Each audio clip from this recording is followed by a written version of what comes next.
All right, so already? No, we're not taking questions yet. Thanks, Dennis. I'm just making sure. Hey, Scott, are we good to go back there? Yes, no? Since we promised it's going to be on YouTube, let's make sure it goes out. All right, very good. Thank you. All right, well, welcome, everybody. Good crowd today. Thanks for being with. Broadcast is now starting. All attendees are in listen. And here we go on the webinar. Yes, so we just started the webinar. So good afternoon. My name's Fields Mosley. If I haven't met you yet, I'm the communications director for Maricopa County, and I work with the Board of Supervisors every single day. So we just completed a public meeting, as many people know, but just to let the people know on YouTube and the webinar, we completed this public meeting to discuss and then sign a response to the May 12 letter from the Senate President, President Fan. This is an opportunity for news reporters to ask some questions, seek clarification from two of our board members, Chairman Jack Sellers and Vice Chairman Bill Gates.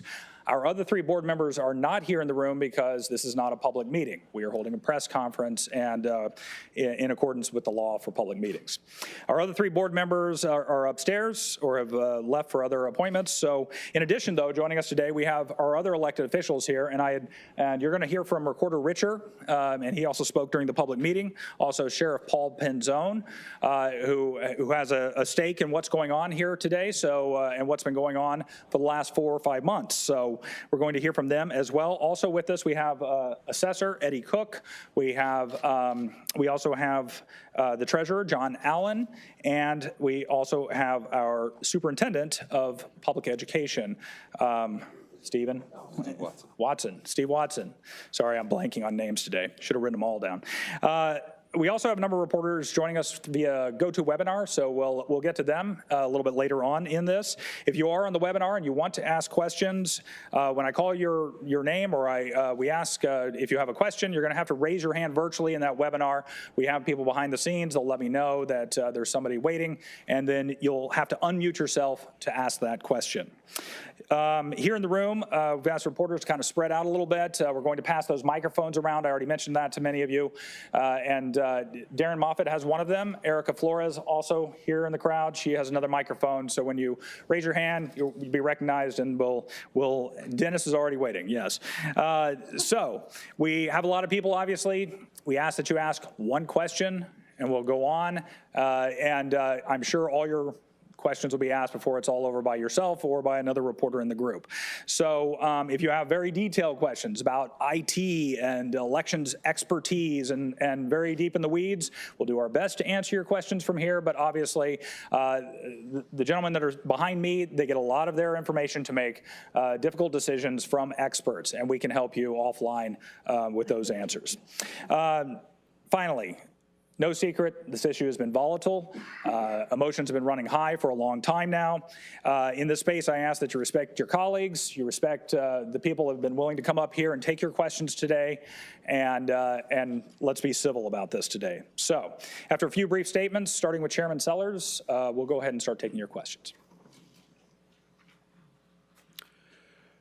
Well, and thank you all for being here today. This is an important day for me. You know, as chairman, one of my primary objectives has been to speak as one Maricopa County, and I think you can see that that's what we did today. What the letter, the response we sent back to Senator Fan, a lot of the electeds that are here with us today don't play any role, particularly in Maricopa County election processes, but they are supportive because they know the people that are the professionals here at Maricopa County, the important work that they do, and what an outstanding, I mean, and I think most of you know that all the election experts across the country have talked about Maricopa County being the model for how you react to a pandemic and still run an efficient, honest election that was geared towards protecting all the voters and allowing everyone to vote safely and securely. So thank you again for being here today.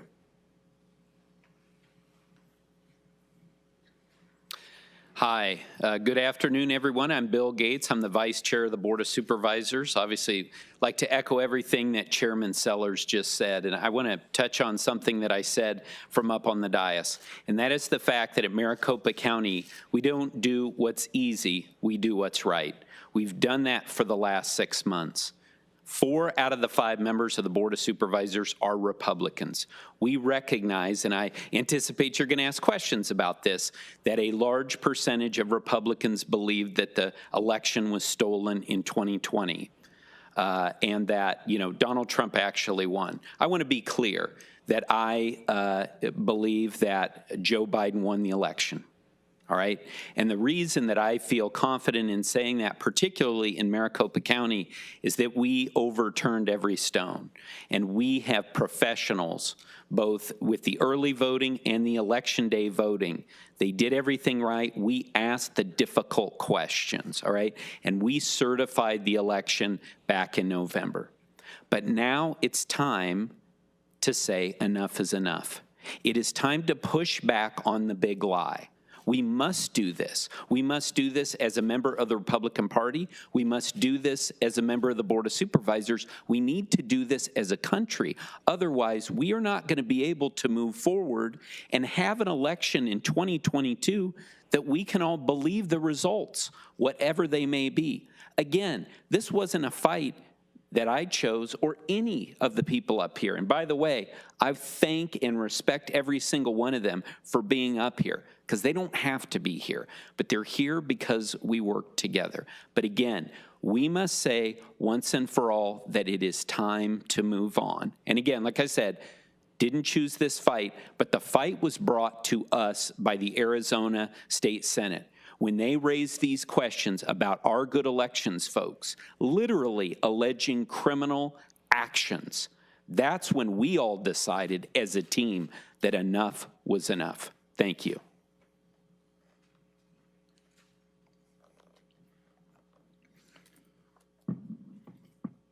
Well, for those of you who know me, this is normally not a space where I would occupy. I try to keep politics out of our office. But as Mr. Gates stated, sometimes when you're provoked, you have no choice but to speak out against it. And while I was listening to Mr. Richer speak, my other colleagues, I have a great appreciation for the fact that this is a group of bipartisan leaders who recognize that service and commitment is about serving everyone and always leading with honesty and integrity as your defining attribute. So, uncommon in my practice, I actually wrote down some things. I'd like to speak to you from this. First and foremost, I don't like politics. I don't like partisanship, and I absolutely despise political theater. I'm not here by my choosing to be involved, but due to the actions of others, which compelled me to speak out. The 2020 election has been reviewed, disputed, analyzed, and argued. And during that time, we in law enforcement provided resources for public safety, for personal security of my colleagues, for operational obligations due to protests. These are precious resources dedicated in response to vitriol because of political theater. Recently, I was advised a Senate subpoena required the obligation to turn over technology to the possession of and for the review by a private uncertified hacking company based on a hunch, without any factual basis, legitimate evidence, or detailed justification. Divulging this information would compromise and threaten the very mission of the Maricopa County Sheriff's Office and the men and women who work within it. As I stated before, this request was irresponsible and unacceptable. If facts or evidence of a crime existed, it must, by lawful obligation, be reported to a law enforcement agency. They would then have the constitutional authority and responsibility to investigate any elements of a crime, local, state, or federal. We have real serious and pressing problems that affect our community. We have violent crime, drug addiction, property crimes, human trafficking, issues that are affecting our world and our children. Yet some elected officials chose to dedicate their time and the resources of others to unrelated issues to participate and obligate us to this political theater. The time of abuse and irresponsible actions has come to an end. We in elected office all swore an oath to protect the Constitution of the United States of America and the Constitution of the state of Arizona without bias, partisanship, or subjectivity. Our oath does not state that we will swear to protect a person. The oath requires we swear to protect the principles authored in the Constitution and the laws for the people who have empowered us. Yet now we waste time, resources, and energy on political theater, and those who wish to see our nation destroyed celebrate this division.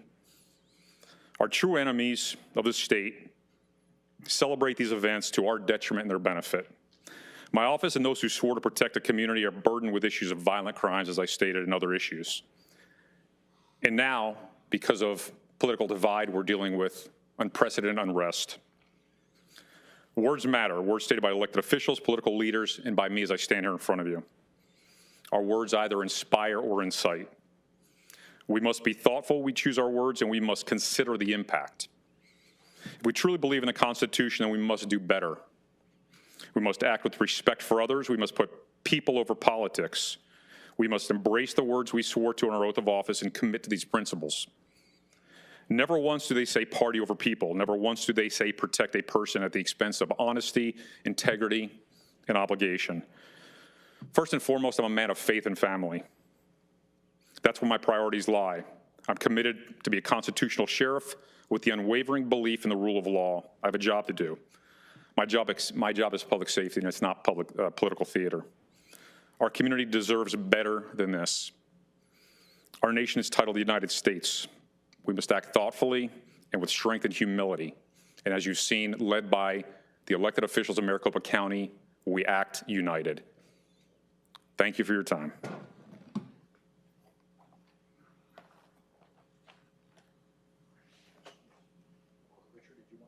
Oh.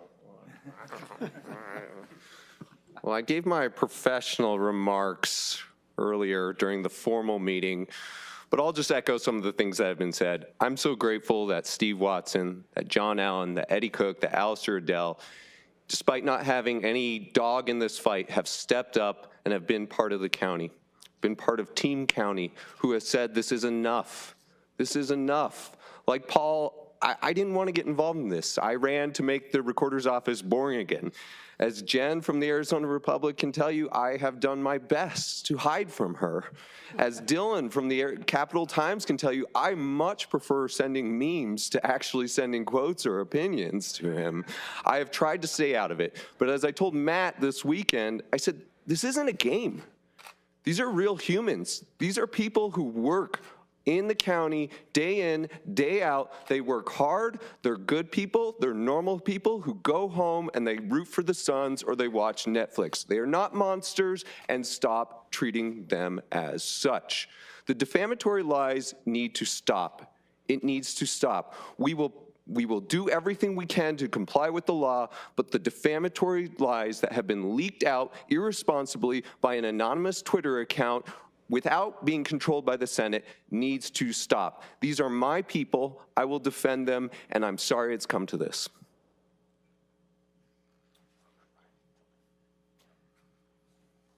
Thank you so much to all our officials here today, and standing united. We'll take some questions now. We're going to start with Dennis Welch, since he was the aggressive kid at the back of the classroom, raising his hand. So thank you, Dennis. And if you want to ask a question of somebody specifically out of our four folks up here today, please make that known when you ask your question. Thank you. Yeah, I guess this question would be for Chairman Sellers. You'd indicated that you were willing to, take the auditors or whatnot to court. Are you preparing to take them to court and sue them, and what are you preparing to take them to court for? All we want is to get back to business here at the county and do the jobs that we were elected to do. We're tired of answering the same questions over and over again. And we're the fastest growing county in the United States. We have a lot of work to do. We need to make a plan for our future if we're going to be a sustainable community. And so I'm just anxious for us to get back to work. So, if it continues, if the attacks on our people continue, then we will do what we have to do legally to stop it. But right now, we just want it to be over. All right, next question. I see a hand. Jeremy. Some of you have made. Hang on a second. Sorry, I think some of you had made some references to wanting to see other elected officials, other elected Republicans stand up to the big lie, as some of you have called it and a lot of other folks called it. Why do you think we're not seeing that more of that? Why do you think so few elected officials, elected Republicans really outside of this room in this state are actually willing to do that? I guess I don't really know the answer to that. I don't understand it. You know, if we are going to be, if we as Republicans are going to be successful going into the future elections, we need to be increasing the size of our tent rather than selecting just a few people that agree or that we disagree with. So the division I'm seeing right now is frustrating. I think the only thing that is encouraging at all is that, but also discouraging, is that the division isn't just in the Republican Party. It seems to be across both major parties. But, you know, I think my primary goal would be to try to get the Republican Party back to why I became a Republican. I'm duty bound to answer this question because I went to University of Chicago twice, so I have to throw in a law and economics principle. But this is a classic first mover problem. Any Republican who has stuck his head out, it's just been whacked off because they've gone out on their own. I promise you that there are Republicans in the state Senate, Republicans throughout the state, who do not believe a word of this. Well, we're out here now, we've moved, and I think you're going to see others joining, and the water's warm. Coming in. And as someone who's done a couple of pieces on this issue, this is near and dear to my heart. I don't know. You'd have to ask all of them. But for me, you know, I don't define myself by being a member of the Maricopa County Board of Supervisors. I am privileged to serve in this role. But we all know that we are here for a short period of time. And I believe that this is a point of inflection for us as a county and as a nation. And so some people do need to step out.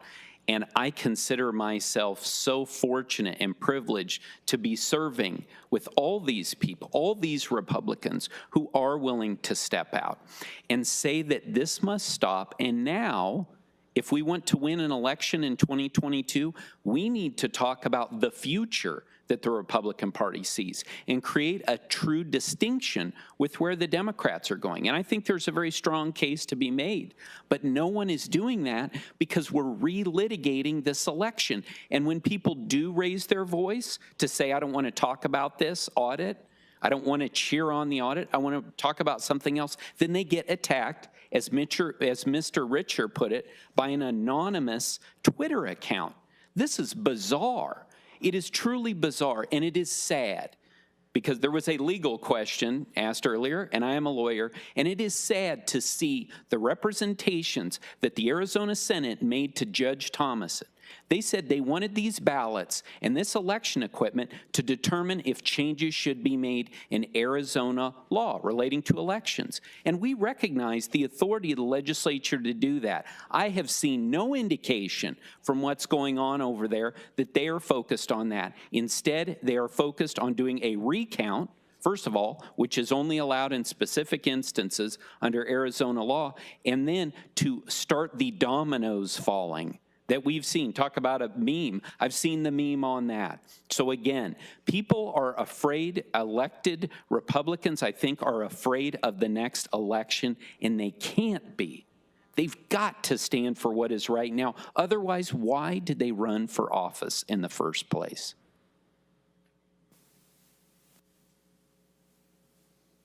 So Garrett Archer had the next question. Garrett? Yeah, so you are being pretty much accused in real time by the chairman of the Republican Party of not giving any evidence during the meeting you just had. So just want to talk about evidence here. So the two largest things that they pretty much accused you of is the deleted databases, of course, and then, of course, the ballots, the batch not matching the batch is not matching the ballots. 200 batch, supposed to be 200 ballots for a batch, and there's less than that. So can you please articulate a little bit as to what went on with those two pieces of claims that Fan's letter makes? Well, and again, you know, those questions have been asked and answered, but I will let the recorder elaborate on that because he is the person that has done the most work and most research on that. Reluctantly, again. So the ballot boxes, they don't know how to read transmission slips. We've instructed them how to read transmission slips, but when those 200 ballots come through, sometimes they're pulled out because they can't be read through the tabulators, and that creates a duplicate ballot that we then put in there. So that accounts for a lot of them. We spelled this out in the letter. Regarding the deleted databases, you know, we walk that out in the letter as well, but it's just fundamentally not true. All the databases are there. There has never been a deleted database. There have been transferred files that were not necessary to the audit. There have been transferred files that show the course of the file being duplicated over time, but all of the election files that contain any election results are all still intact, and the cyber ninjas have every single one of them.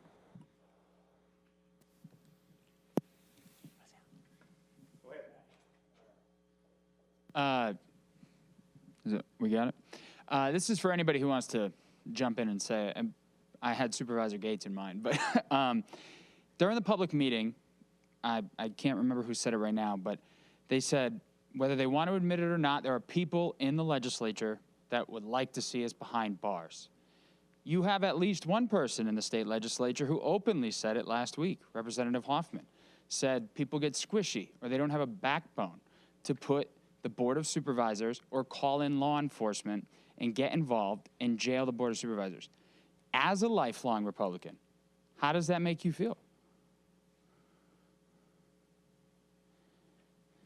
It is so difficult for me to wrap my brain around this. The Republican Party that I'm a member of, that I've been a member of since I became a registered voter in the late 1980s, has been about the rule of law. That's what we have stood for. That has been fundamental to all of us, the Federalist Society, everything. It's been about the rule of law. And somewhere we lost our way. And now the new phrase is the ends justify the means. Not among all Republicans, but a particular group that is pulling the strings at the Arizona Senate right now. You know, we have comments from other ones saying they want to jail us so freaking bad. What happened? What happened? I don't understand it. I do not believe that the Board of Supervisors has been disrespectful to the Arizona Senate. We have made arguments. We wanted to go to court to make sure we weren't violating the law when we turned over the ballots. I had a meeting with Jack Sellers, with Paul Boyer, and with Karen Fan on the day of the contempt vote. That was not a secret meeting. Someone's suggesting I had a secret meeting with Paul Boyer. It didn't happen. The four of us sat in a room, and we articulated that, and Paul Boyer understood it. Paul Boyer wanted this audit to take place. He wanted a court to decide, but he did not want people to be jailed, people to be detained. What has happened? What has happened that there's this bloodthirsty culture out there? I know Karen Fan. I feel like we are kindred spirits. We both served in local government. It's not easy to be a conservative Republican in local government. But Karen Fan and I were both. I have great respect for Karen. Karen knows water issues better than anyone in this state as an elected official. And we worked together on water issues in New River and Desert Hills because we both represent that area. And then what happened? I don't know. But it's not too late. It's not too late. We can step back. We can work together. But what I feel like is we have outside forces. We've got a lot of outside money. We know that. The $150,000 isn't enough to pay for everything that's going on out there. So where's that money coming from? We're talking about transparency. Tell us where the money is coming from. But that's my fear, is that we have outside forces that are driving all of this, and we're being used as pawns. Why? Why here? We have a great tradition in this state, in this county, and we have let others from the outside hijack us. I have many good friends who are Republicans in the state Senate, and I've been trying to figure out how to rebuild a relationship with those people who voted to throw me in jail. They say it wasn't, but that's where it was headed. We all know that. I want to work with them again, but I don't know how to start working together until we turn the heat down. We're going to go to Jen first, and we'll go to Dylan next. The quiet kid that hides behind her notebook here, so bear with me. So you guys have said you don't want to play games. You just said you want to work together. Cyber Ninja sent you guys a detailed list of questions to answer before this audit started. You guys said, no, we're not doing that. You guys got invited to a meeting tomorrow to answer their questions. You said, no, we're not doing that. Where's the cooperation? Why don't you just put it to rest by answering them directly all the questions they have and they need to know to do this audit correctly? I think the main answer to that is because if they were professional, certified auditors, they wouldn't be asking those questions. When we were delivering the materials to the Coliseum, they were asking our elections director how to do things. And as I said in my earlier statement, if they had hired qualified auditors, we wouldn't have to do on-the-job training, and that's not what we're about. If we felt that they were a group of people who were truly trying to find honest answers, then we would help.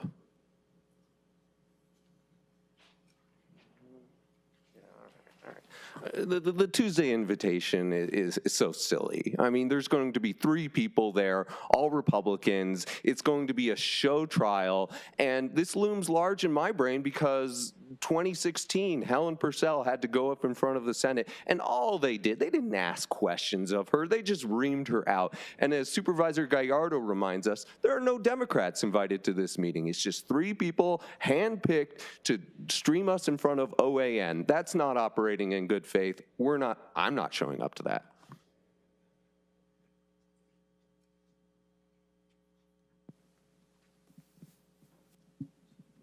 I see Bram with his hand. Yeah, Bram has his hand up. We're going to go to Dylan, then to Bram, and then back over here to Nicole. Dylan? So what's to stop this from happening in every future election if results don't go the way that the majority in the Senate likes? I think that's our biggest concern.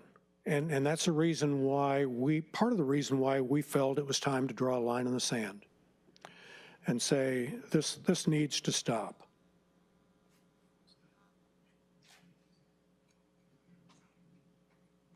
Bram, thank you.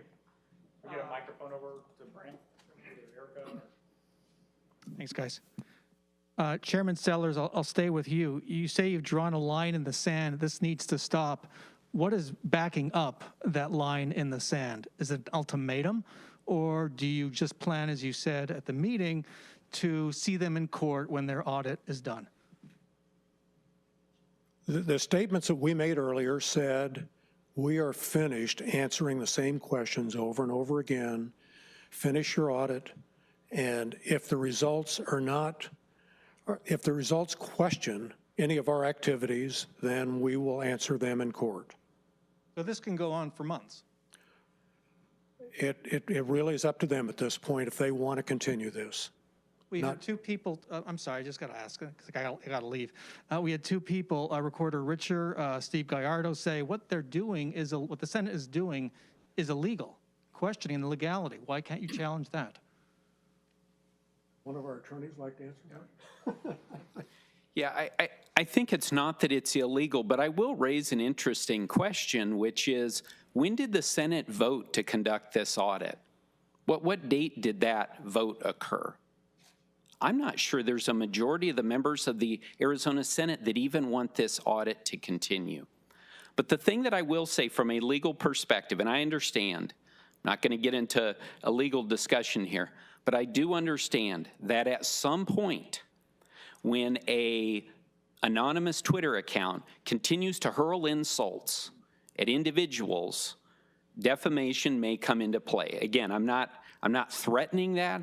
I'm just simply saying at some point we need to recognize that these comments that are being made and these loaded questions, and Jen, I would say in response to your question, those were not legitimate questions that came. They were, that was a political document. We have responded to all of those now, but I do not think that those questions were presented to this board in good faith. Why didn't they pick up the phone? Why didn't they address those before those questions that they raised were tweeted out, again, from a Twitter account who we don't know who runs it, we don't know who pays for it.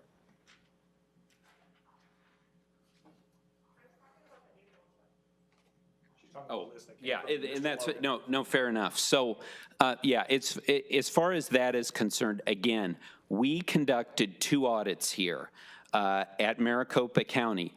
By the way, at the strong suggestion of Karen Fan and others, at the strong suggestion of many people who did believe that there were improprieties in the election.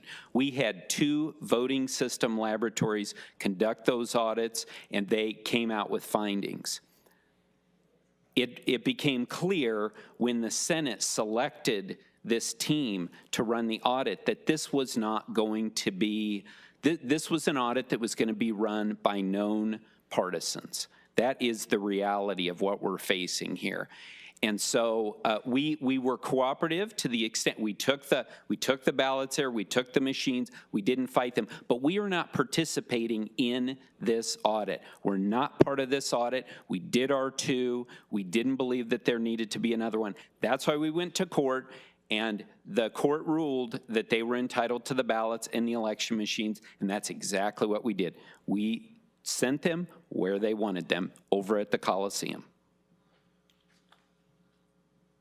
And I think I made that fairly clear to you in one of our first conversations, that we would not be any part of this audit. That we turned over things that were requested of us in a subpoena, but we are not participating in the audit in any way. Go ahead, Nicole first, and we'll come back to Jeremy. Many of you have said several times in this meeting, in previous, that you want this to end, that you want this discussion, this issue to move forward. My question to you all is, how does that happen when there are so many of these accusations being made? You gentlemen and the county responds in different ways. People, though, still believe those accusations. You respond, you are still accused of lying. So how does this ever get resolved? There's no simple answer to that, because it's become clear that some of these people are only going to be happy when they get the answers they want. And they're not going to get that from the experts. It's truly a frustration. I want to chat at this.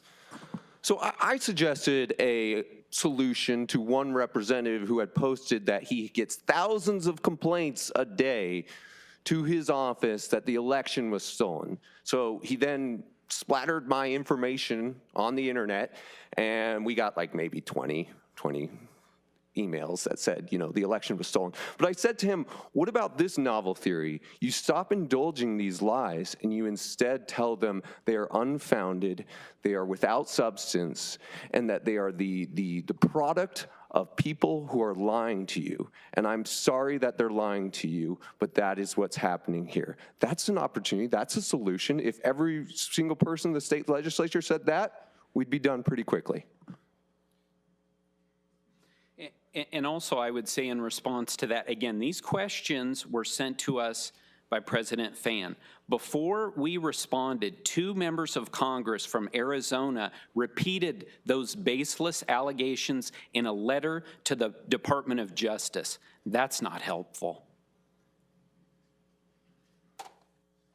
And I will just mention again that even when we started thinking about a response to this letter, you know, our first pass, we didn't even realize how involved it would be with our public safety department.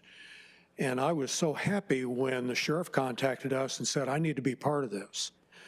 Sheriff, would you like to say anything more?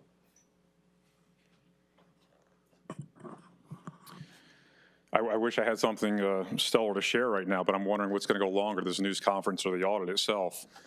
You're looking for answers that, you know, that have already been verified and validated.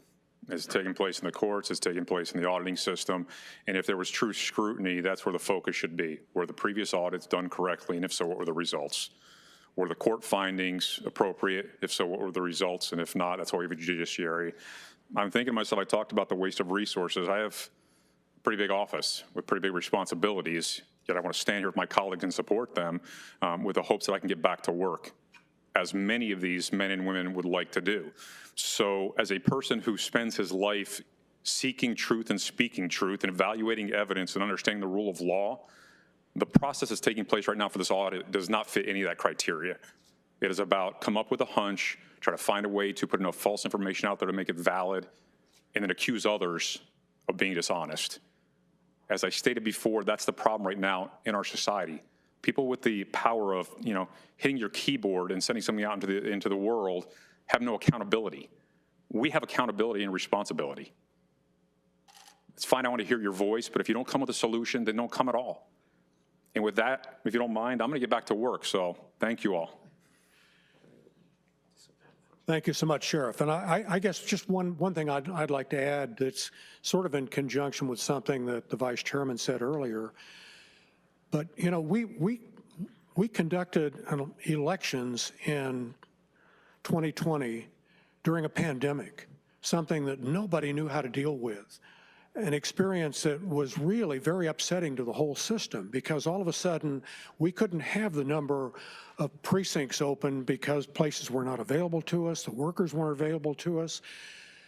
But every step of the way, we were in contact with the legislature, with the Secretary of State, with the Attorney General, and with the governor's office saying, we need to make this change. Can we do this within the law? Every step of the way, we ensured that we were within the law and staying within the Arizona and the U.S. Constitution. You know, I'm not an attorney, but that was so important to all of us, and we did that.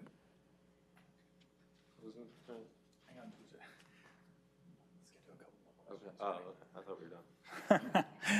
All right, so I know there's a couple more questions out there. We do have one person on the webinar as well. I'm going to go ahead and go to that. Jennifer, can you tell me who's on the webinar and who has a question? And we'll get to that question right now. Hi, Fields. We have Paul Weish on the line from... Paul White? Okay. AZ Law. AZ Law. AZ Law. Yes. He's unmuted. Okay, Paul, go ahead with your question. Okay, Chairman Sellers and Recorder Richard, Chairman Sellers, you indicated that you didn't want to be participating in the audit. One of the things that was turned over in the subpoena were the voter registration databases, all the voter information, with the understanding that the auditors were going to be going door to door and talking with voters and trying to verify. How come that has not been a legal line in the sand for the board? And would it be if they again try to do that? Look, nowhere in their subpoena did it acknowledge the scope of work. This was revealed to us later. That process is not moving forward at this time, as we understand.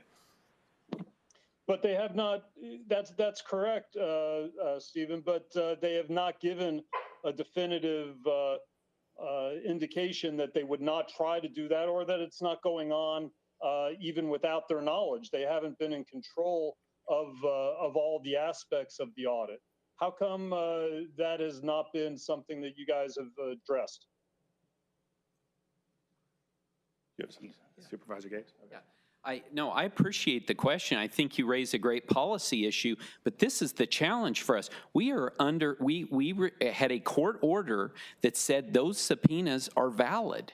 So we don't get to pick and choose what we turn over. That's what we had to do. We followed the law. We believe in the rule of law. That obviously, this practice of going out and knocking on people's doors has raised a lot of concerns, and others have raised, arguments as to why that shouldn't go on. But again, we are here simply turning over documents in response to what the court has ordered, and now we're getting these questions essentially saying that we failed to turn over things or alleging criminal acts, and so that's why we're speaking up on these issues today. So we're going to take 3 more questions here because I know Jen has a follow-up as well. We're going to go to Jeremy and then this gentleman here, and I'm sorry but we'll get you to next, okay? So we'll go Jeremy, then over here, and then back to Jen. Your colleague Supervisor Gallardo made a statement during the meeting about wanting to see other senators call for an end to this, to start speaking out.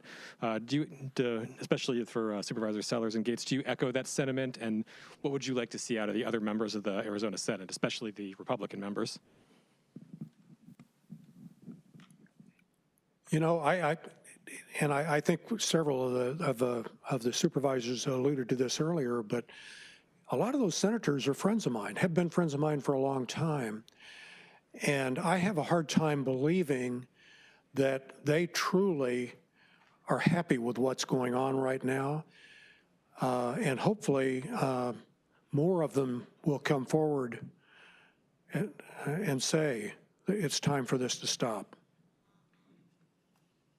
Yeah, and the only thing I would add to that is if I were a member of the Senate, and easy for me to say because I'm not out there, I would, I would say to Karen Fan, wait, I thought you were in charge of this. We need to be in charge of this process. They're not in charge of the process, which is simply frightening to me in a democracy, that is what's going on. And by the way, I hate to say it, I know this is not going to be popular, but we haven't heard a lot out of the business community raising concerns about this. This is creating a black eye to Arizona, and I would think that those business leaders would want this to stop. And I would think that they would contact those elected officials who they donate money to and say, hey guys, get this in order or make it stop. But we haven't heard much from them. Erica, this gentleman right here. Jonathan Cooper with AP. Oh, okay. Hi, Jonathan. Hi. So following up on that, if there are people out there who are not elected Republicans, but they want to sort of have an influence on this, like you said, with the business community, what can they do? I mean, what can the business community do? Who else might be able to have an influence to put this in a direction that you think would be better? And then also the other question I was going to ask is, should you have appealed? Do you regret not appealing, given everything that you know now? I'll let Bill talk about the appeal. I don't even play an attorney on TV, but the thing that the vice chair and I are doing, among other things, is we're meeting with members of the business community right now to talk about the things that are important for us to be accomplishing in a growing county. What we need to be doing to put a plan together, and in those meetings, we're able to let them know about our frustrations, and hopefully we're gaining some support from that. And, again, a lot of people have been encouraged to contact our offices over the past few months. I think if you're a person out there and you think this should end, contact your senator, contact your state senator, let them know. Write letters to the editor. Go on Twitter and respond. You can go on my Twitter and you can like the stuff that I'm posting, right? I mean, that's what you can do. There's a way we can speak out, but when we sit at home and don't do anything, we can't really complain about what has happened. As far as the appeal is concerned, look, we went to court and because we had concerns about this issue. And I am very grateful for Paul Boyer for not voting to, again, hold us in contempt and likely lead to our jailing. And he asked that we get to court as soon as possible. And that's what we did. Thanks to the great work of the county attorney's office, we got an expedited ruling out of the Superior Court. And what I've said, and many others have said time and time again here, is this needs to get over. This needs to get over. You know, address whatever concerns there are and get it over with. And appealing this, tying this up in the courts for weeks and months, that wouldn't allow us to get this over and get back to the important work of running the fastest growing county in America, the 4th largest county in America. This county is bursting at the seams right now. People are moving here left and right. We have so many issues. We've got issues like homelessness. We've got a budget that we just passed today. We have air quality issues. That's why I ran for office. That's what I want to work on, not political theater. So I'm trying to move this forward as quickly as we possibly can, bring it to a conclusion so that we can get back to the people's work. So Jen Fifield for the last question. Yeah, mine was actually for the sheriff, so, yeah. No, so I wondered if, Stephen Richer, if you want to talk about it, if you know, the exact threat to deputies, to law enforcement. He said that this would put the life of his deputies at risk. How? Providing the routers, sorry. My limited understanding of this technological component is that it basically gives outside actors a house blueprint to how to break down the sheriff's office and find unsecure information and expose that information. And I think the other piece of that question is a lot of the people that are questioning us on there's no information stored on routers. Why are you concerned about this? They're talking about a huge difference between the routers you and I buy at Walmart and the routers that are used for a county the size of Maricopa County. Tonight. I want to make closing remarks and then you won't hear from me anymore. All right. So logic has been in short supply throughout this whole process, but I want to make 2 points of logic. One, how facially asinine is it that I would be involved in a cover-up of an election I didn't run, but that I competed in? Why would I stand here besides these gentlemen to say it was a good election if it wasn't? Why wouldn't I just throw the guy that I'd spent the past 12 months criticizing, Adrian Fontes, under the bus and say, don't worry, there's a new sheriff in town? So it's just facially asinine, and I don't care about the election ramifications of doing it. The other thing is that Mark Fincham is running for Secretary of State. Process that. If the election was completely fraudulent, as he says, why would you run for Secretary of State? What do you think, Dominion is going to rig it in your favor this time? Do you think that fraud doesn't apply to the Secretary of State's race? Do you think that things have materially changed since 2020 because Michelle Ugenti-Rita passed one Pebble bill? Why are you running if you do not believe in these elections? I would suggest that his actions speak a lot louder than his words. Thanks.